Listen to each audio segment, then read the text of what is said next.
கோவையில் நில வணிக தொழில் முனைவோர் நலச்சங்கத்தின் செயற்குழு மற்றும் பொதுக்குழு கூட்டம் நடைபெற்றது. இதில் நில வணிகத்தில் ஈடுபட்டு வரும் இடைத்தரகர்களுக்கு தங்கள் செய்து வரும் தொழிலுக்கான அங்கீகார அடையாள அட்டையை அரசு வழங்க வேண்டும் உள்ளிட்ட பல்வேறு தீர்மானங்கள் நிறைவேற்றப்பட்டன. கோவையில் நில வணிக தொழில் முனைவோர் நல சங்கத்தின் செயற்குழு மற்றும் பொதுக்குழு கூட்டம் புளியகுளம் பகுதியில் உள்ள தனியார் ஹோட்டல் அரங்கில் நடைபெற்றது.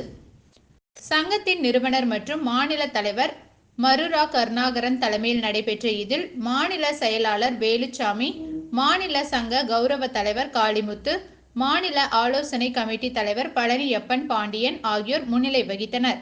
இன்னைக்கு தமிழ்நாடு அளவுக்கு நிலவணிக தொழில் முனைவோர் நல சங்கம் என்ற ஒரு அமைப்பை உருவாக்கி கிட்டத்தட்ட 5 ஆண்டுகளுக்கு மேலாக பல மாவட்டங்களுக்கு சென்று இன்றைக்கி வெற்றிகரமாக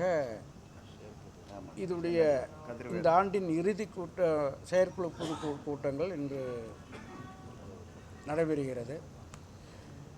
இந்த கூட்டத்துடைய நோக்கமே எங்களை போன்ற இடைத்தரகு செய்யக்கூடிய